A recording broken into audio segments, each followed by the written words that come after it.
তো সবাইকে স্বাগতম জানাচ্ছি আমাদের আজকের ক্লাস।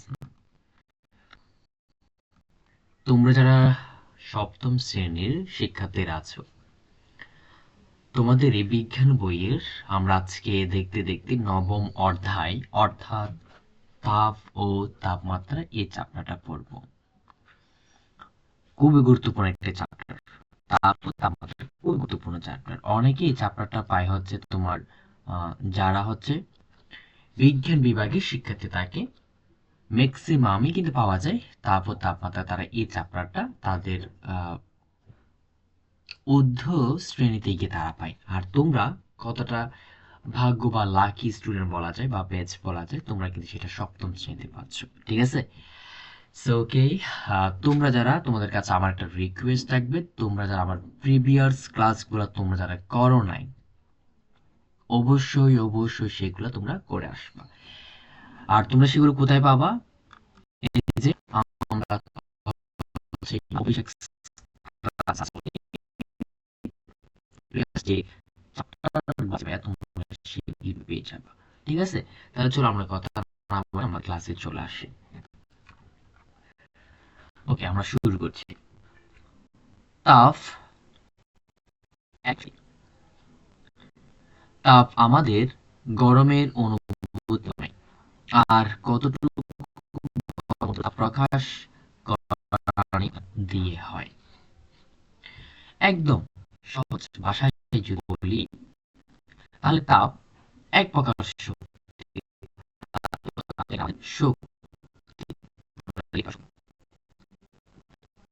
শক্তি লিখলাম। তাহলে তাপমাত্রা কি? আচ্ছা,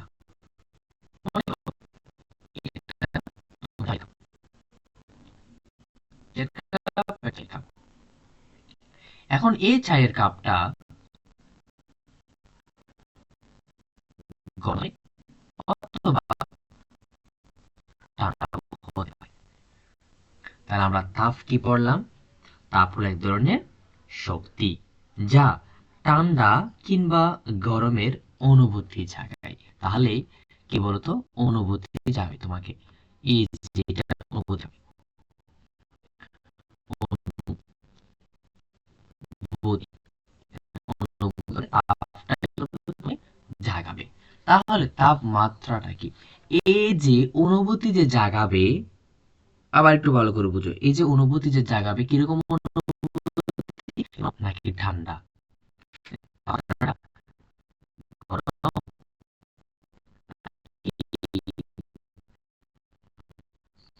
তার একটা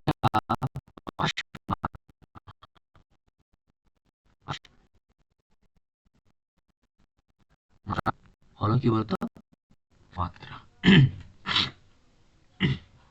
আমি আবার একটু বলছি, কোন একটা বস্তু কতটুকু গরম কিংবা ঠান্ডা, সেটার প্রকাশের যে মাত্রা তাকে বলা হয় তাপমাত্রা। আমরা সামনে গেলে আরো বিস্তারিত ভাবো। একটু বেশি তাপমাত্রা স্থানে তাপ সঞ্চালিত হতে পারে। তাহলে তাপের কয়টি প্রক্রিয়া রয়েছে? একটু আমি যখন দেখাবো তোমরা একটু দেখা ফেলবে। তিনটা প্রক্রিয়ায় রয়েছে, যে তিনটি প্রক্রিয়ার মাধ্যমে তাপ কি হয়? সঞ্চালিত হতে পারে। এখন প্রশ্ন আসতে পারে যে সঞ্চালিত শব্দটা আসলে কিরকম মনে করো? আর তোমরা তুমি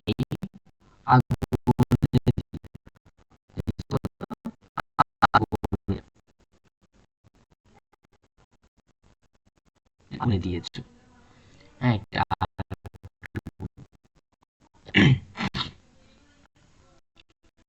একটু এখন আগুন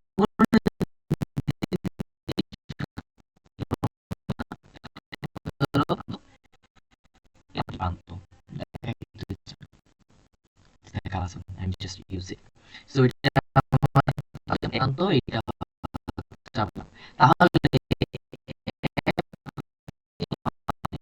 তাহলে দেখো তো, আমার দিকে যাচ্ছে লোহা গরম হয়ে হয়ে এ প্রান্ত থেকে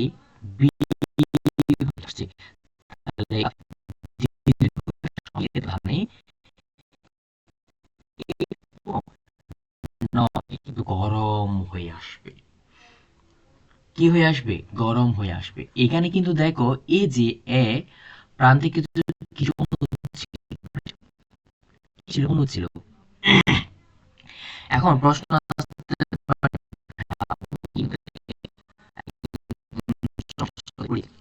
একদম ইন ডিটেলস, সো ওই ক্লাসগুলো একটু দেখে আসবা। এখন লোহার কতগুলো অণু থাকে, লোহার কতগুলো কি থাকে বলতো, অণু থাকে। এই অণুগুলো এই প্রান্ত থেকে এই আরেকজনকে শক্তিযুক্ত করতে থাকবে। আসবে। সো এটাই হলো কি সঞ্চালিত। এই সঞ্চালিত হওয়ার প্রক্রিয়া কয়টি আছে বলতো, তিন আছে। বুঝতে পারলা? এটা হলো প্রক্রিয়া আছে। দেখে আলাদা একটু উঁচু হচ্ছে না, না কার উঁচু হচ্ছে না, একটু আরো ব্যাক লাগবে।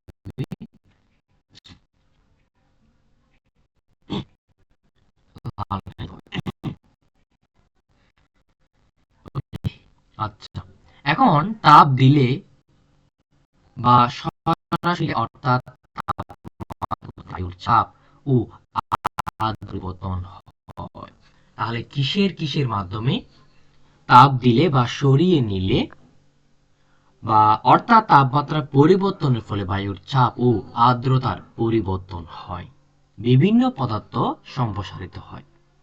তাপের এমন প্রভাব আমাদের নানাভাবে প্রভাবিত করে। ঠিক আছে, আচ্ছা, খুবই গুরুত্বপূর্ণ চ্যাপ্টারটা কিন্তু। ঠিক আছে, একটু মনোযোগ সহকারে তোমাদের পড়তে হবে। এবার আসো আমরা প্রথম পার্টে দেখব। কি তাপ। এই মহাবিশ্বে, কি বলতে, এই মহাবিশ্বে, এই মহাবিশ্বটা মানে কি, সৌরজগতের কথা বল, মানে সৌরজগৎ সহ তোমার সৌরজগতে যত ধরনের গ্রহ রয়েছে সবকিছু মিলেই আমাদের মহাবিশ্ব। তাই বলা হয়েছে এই মহাবিশ্বে, এই মহাবিশ্বে যা কিছু আছে তাকে কিন্তু দুই ভাগ করা যায়। একটি ভাগে আছে পদার্থ, তাদের বল আছে, অবশ্যই বল প্রয়োগে বাধা,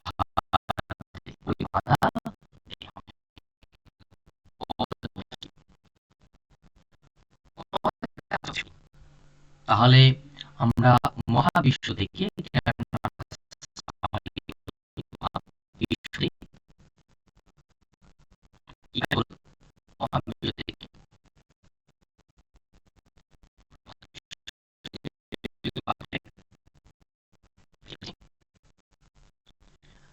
একটা হচ্ছে পদার্থ,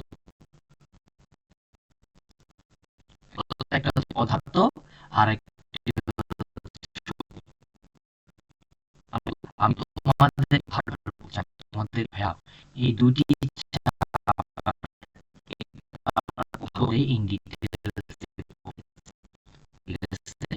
একটু দেখে আসবা সে চ্যাপ্টার গুলো।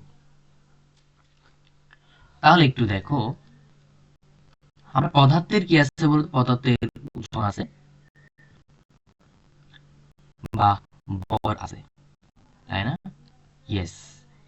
এবং যেটা আমরা বলকে তো F দিয়ে প্রকাশ করি, যেটা বলে বল প্রয়োগে বাধা দেয়, বল প্রয়োগে কি করে বাধা দেয়। অন্যদিকে কি আছে বলতো, অন্যদিকে আছে শক্তি, অন্যদিকে কি আছে, শক্তি আছে। এদের কোনো বর নেই, কার, শক্তির।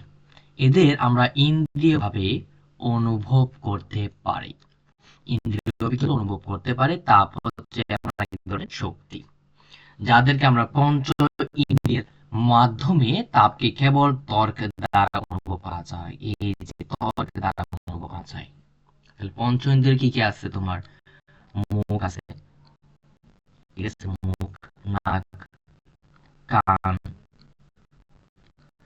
ঠিক আছে, তারপর হচ্ছে জিহ্বা, হলো মুখ, নাক, কান, জিহ্বা। তারপর হচ্ছে তোমার এটা মনে হয় মুখ, নাক, কান, জিহ্বা, ঠোঁট আছে, মনে হয় ঠোঁট আছে, তাই হতে পারে, সো এটা আমার মিস্টেক হলে বলতে পারে। বাট এই পাঁচটাকে নিয়ে কিন্তু পঞ্চ ইন্দ্রিয় হবে। এই পাঁচটাকে নিয়ে কি হবে, পঞ্চ ইন্দ্রিয় হবে। দেখি মুখ, নাক। আচ্ছা, তাহলে কেবল তর্ক দ্বারা আই থিঙ্ক, এই যে সরি সরি সরি, এখানে হ্যাঁ হ্যাঁ হ্যাঁ মনে পড়ছে, এই টুট না, এটা তর্ক হবে। খেয়াল ছিল না, তর্ক তর্ক, সরি ফর মাই মিস্টেক, তর্ক। ওকে, পঞ্চ ইন্দ্রিয় তো, পঞ্চ ইন্দ্রিয় মধ্যে তাপ কে থাকবে?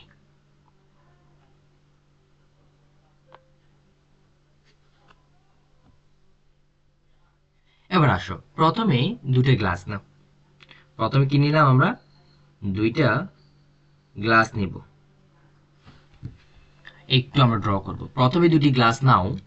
গ্লাস দুটিকে ডেকে কেমন ঠান্ডা বা গরম, গ্লাস দুটিকে ধরে দেখো সেটা ঠান্ডা নাকি গরম।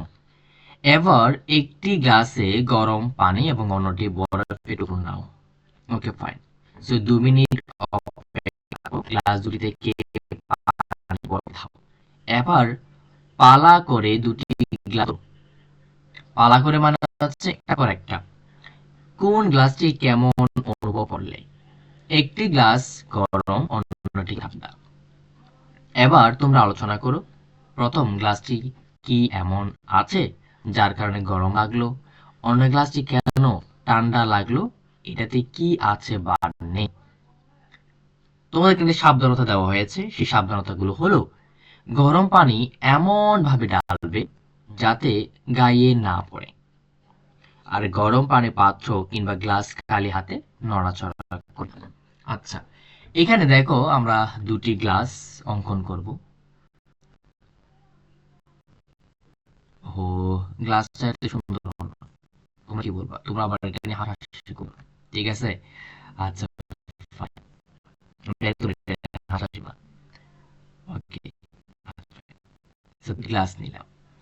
ধর একটা আমার হচ্ছে একদম গরম ওয়াটার বা হট ওয়াটার নিলাম, আর একটা আমরা কোল্ড ওয়াটার নিলাম। Water, cold water, right. এগুলো কিন্তু খালি ছিল, কি ছিল? খালি ছিল। এখন আমাকে এটা বলো তো সবাই, যখন আমি দুটি গ্লাস নিয়েছিলাম তখন তারা স্বাভাবিক ছিল কিনা? হ্যাঁ, অবশ্যই তারা স্বাভাবিক ছিল। যখন আমি একটিতে গরম ওয়াটার এবং আরটিতে তোমার ঠান্ডা পানি নিয়েছি, তখন আবার যখন ফেলে দিয়েছি বা 2 মিনিট পর যখন ফেলে দিয়েছি, তখন দেখো তো এই গ্লাসটা একটু গরম থাকবে কিনা? হ্যাঁ, অবশ্যই গরম থাকবে। তাহলে এই গ্লাসটি একটু ঠান্ডা থাকবে কিনা? হ্যাঁ, অবশ্যই থাকবে, অবশ্যই থাকবে। এই ঘটনা মানে বুঝিয়েছে আমাদেরকে।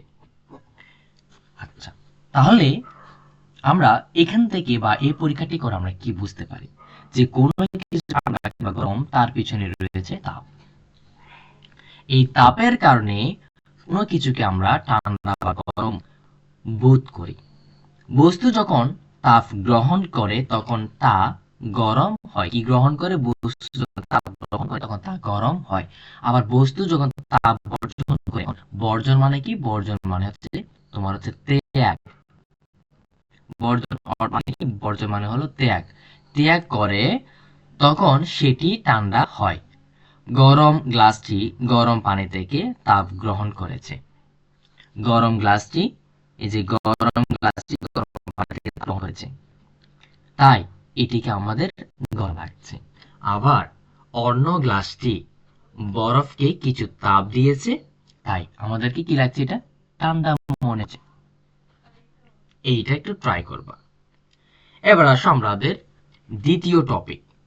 দ্বিতীয় টপিক হলো কি? আমাদের দ্বিতীয় টপিক হলো তাপমাত্রা। দ্বিতীয় টপিক কি? তাপমাত্রা। তোমরা জানলে তাপ হলো এক ধরনের শক্তি যার কারণে কোনো বস্তু ঠান্ডা কিংবা গরম অনুভূত হয়। এগুলা কিন্তু কয়ের জন্য আসবে। বুঝতে পারলা? এই লাইনগুলো কিন্তু কয়ের জন্য আসবে। এবার আরেকটি কাজ করো, একটি স্টিলের গ্লাস হাতে ধরে রাখো।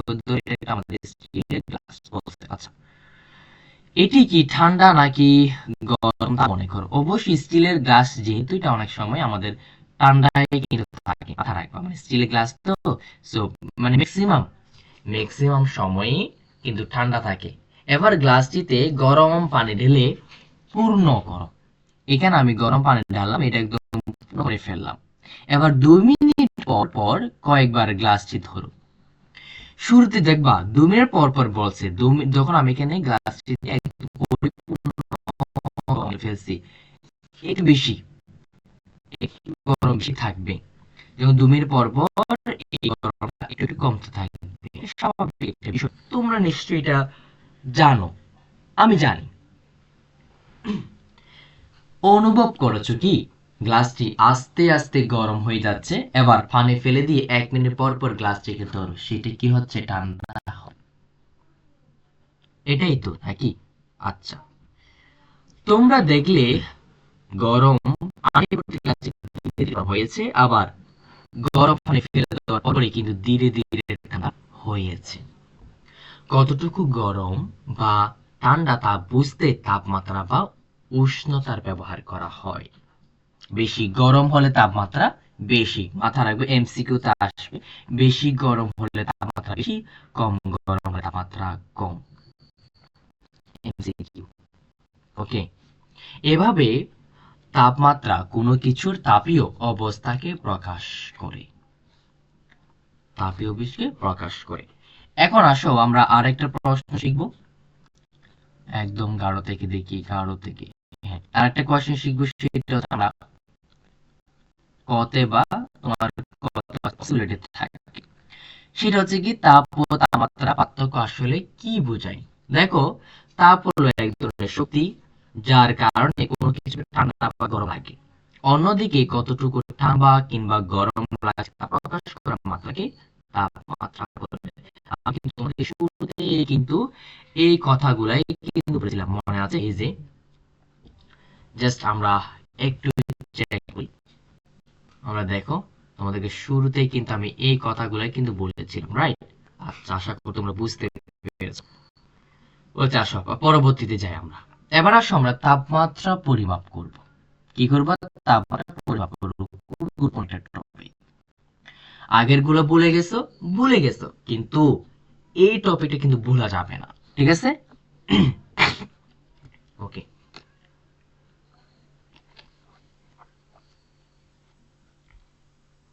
এখন একটু দেখি।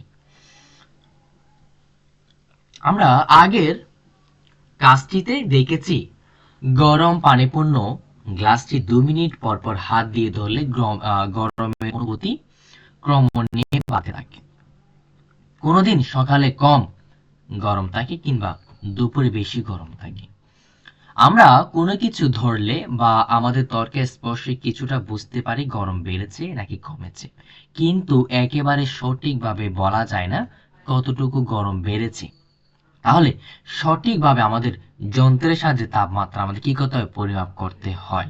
তাহলে এই তাপমাত্রা পরিমাপের যন্ত্রের নাম হলো থার্মোমিটার। কি মিটার? থার্মোমিটার। থার্মোমিটার ব্যবহার করে মানুষের শরীরের তাপমাত্রা পরিমাপ করা হয়। তাহলে কার শরীরের? মানুষের শরীরের তাপমাত্রা পরিমাপ করা হয়। আবহাওয়াবিদগণ বায়ু মাপার জন্য থার্মোমিটার কিন্তু কি করেন? ব্যবহার করেন।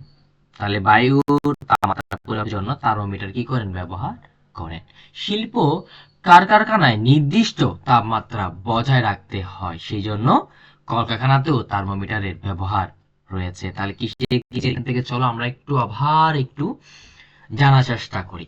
তাহলে মানুষের শরীরের, তারপর বায়ু তাপমাত্রার, তারপর হচ্ছে শিল্প কারখানার নির্দিষ্ট তাপমাত্রা কি ব্যবহার করতেও এই থার্মোমিটার ব্যবহার করা হয়।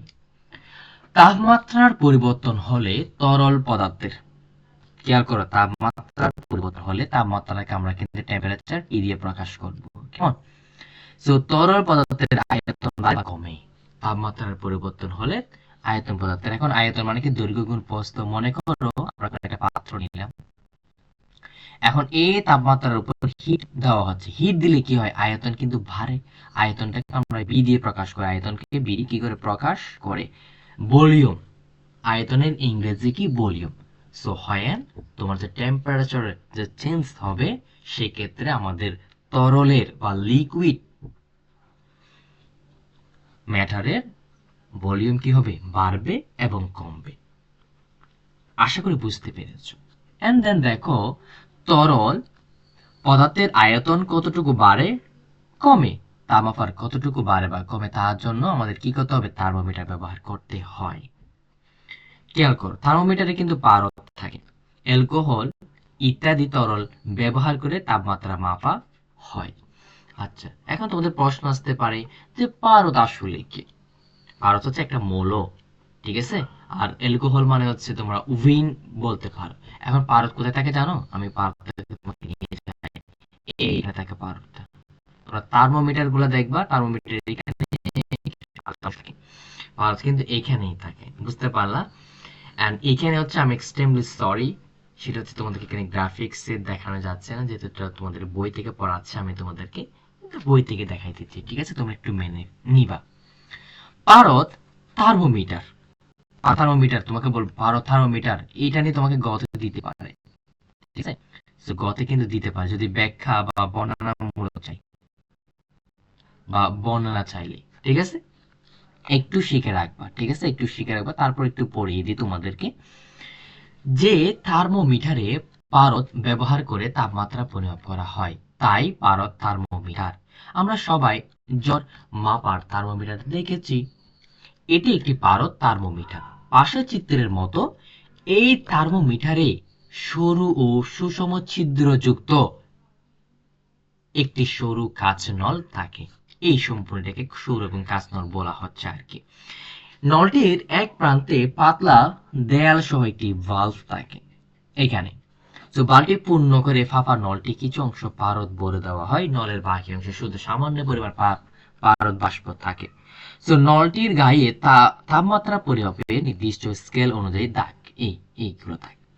থার্মোমিটারের নলের ছিদ্রটি খুবই সরু, তাই বাল্বের তাপমাত্রা একটু বাড়লে সরু ছিদ্র দিয়ে পারদ অনেকটা উপরে উঠে।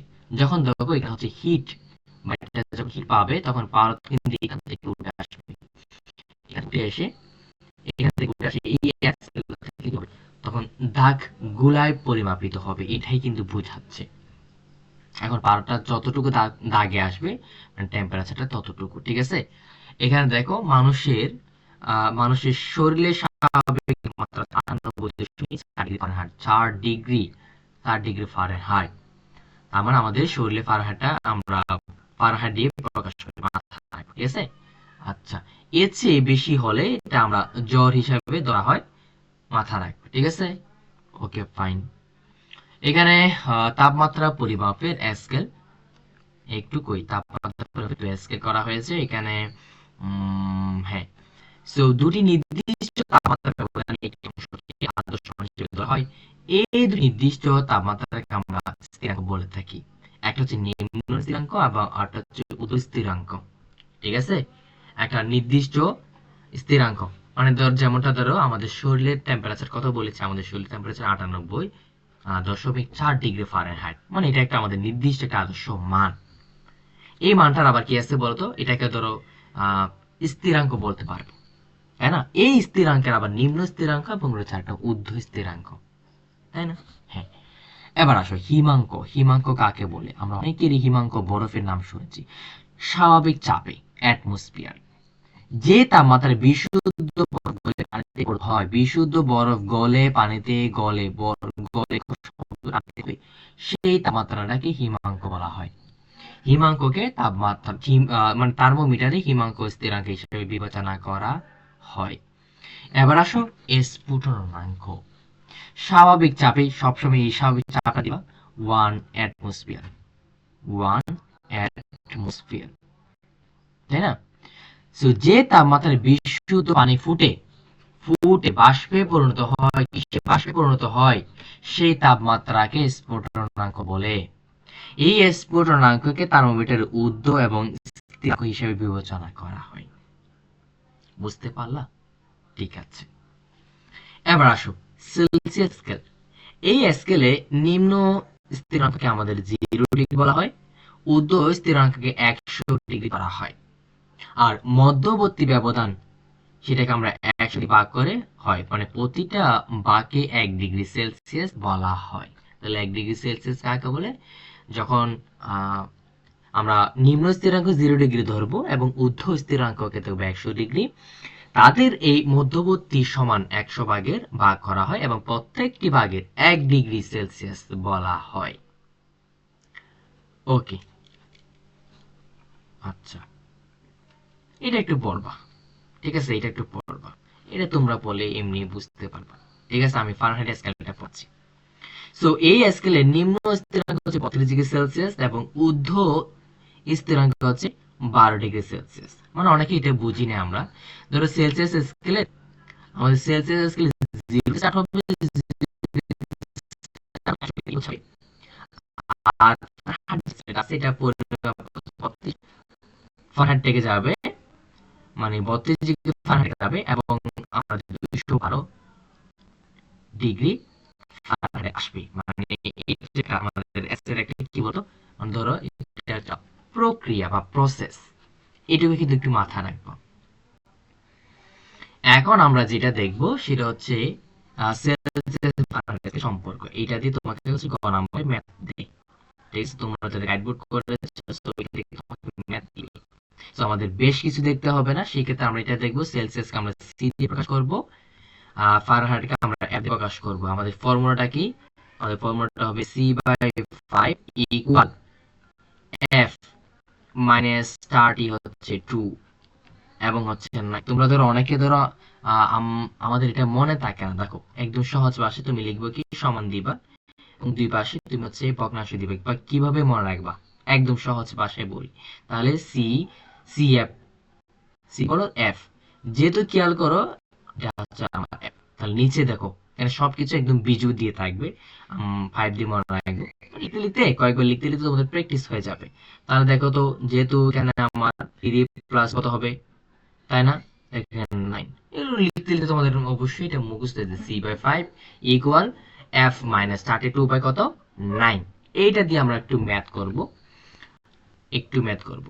আচ্ছা, এখানে একটা দেওয়া আছে, যদিও বা আমাদের সেলসিয়াস 38 ডিগ্রিতে দেওয়া আছে, ঠিক আছে। সেলসিয়াস কত ডিগ্রিতে, 38 ডিগ্রিতে দেওয়া আছে।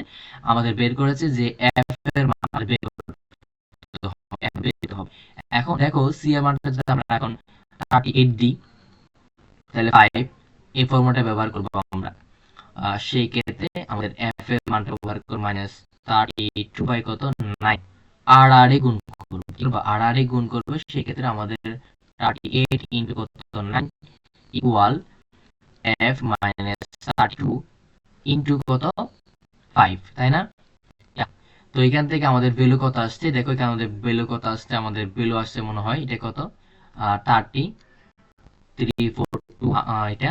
এবং এখান থেকে দেখো এটা দিয়ে আমরা এই 5 কে দিয়ে একবার f কে গুণ করব এবং 32 কে একবার গুণ করব।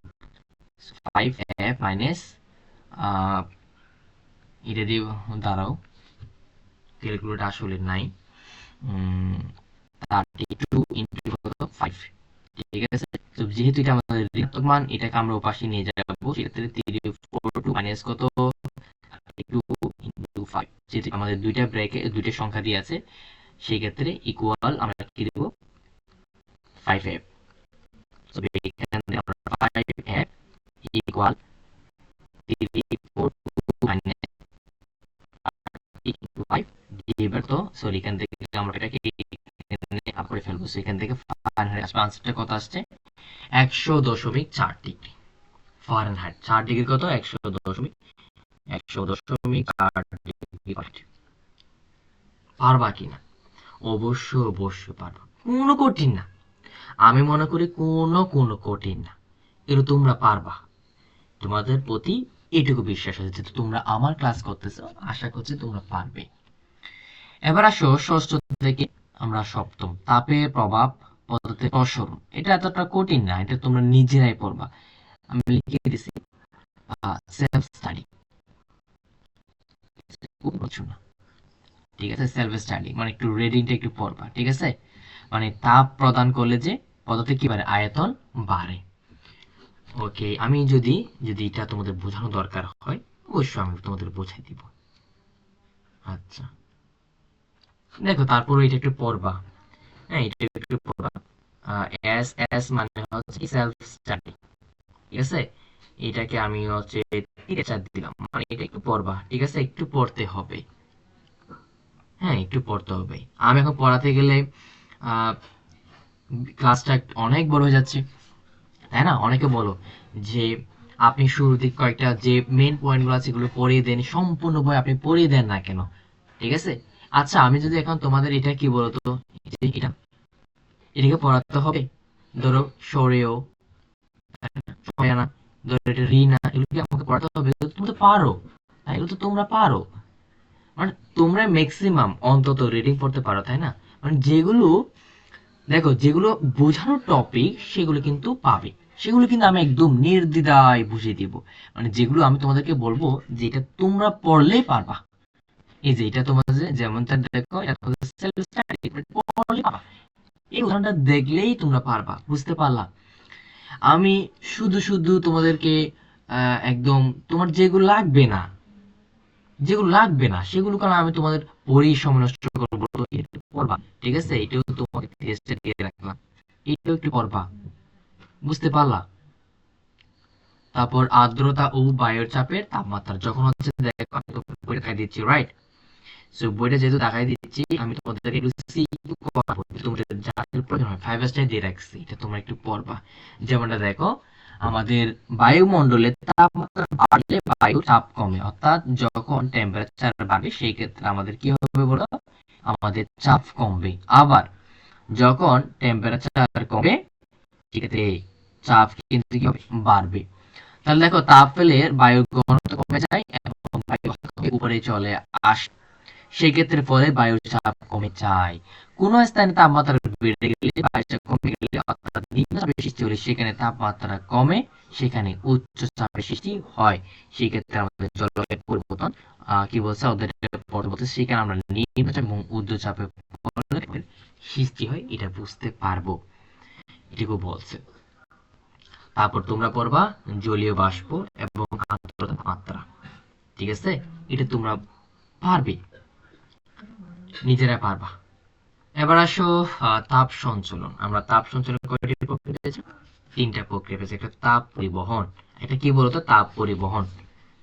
আচ্ছা, এই তাপ পরিবহনের মধ্যে আমরা কি কি দেখবো সেগুলো হচ্ছে কঠিন পদার্থের ধাতব সমূহ যেমন লোহা, তামা, পিতল, অ্যালুমিনিয়াম, দস্তা, এই হচ্ছে তাপ পরিবহন। উদাহরণগুলো একটু দেখবো, উদাহরণগুলা একটু দেখবো।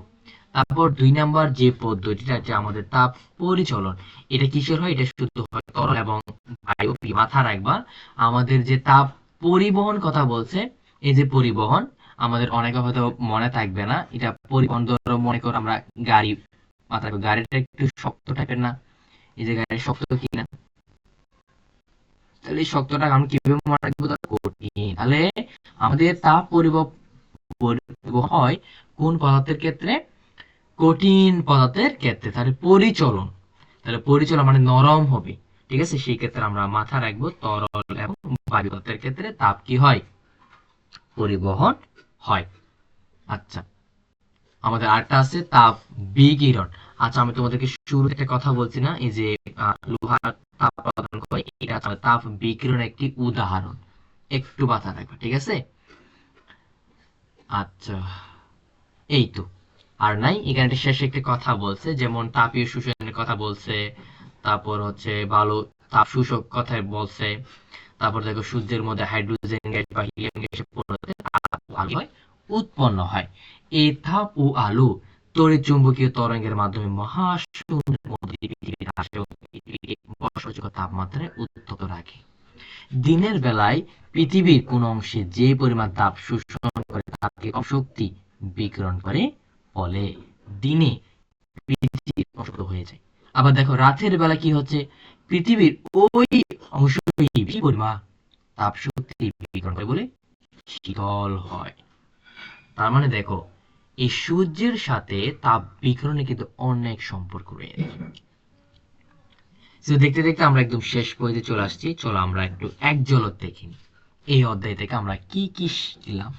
দেখো, তাপ হলো এক ধরনের শক্তি যার কারণে হয়, অন্যদিকে তাপমাত্রা হলো প্রকাশ পেলে গরম বা ঠান্ডা লাগছে।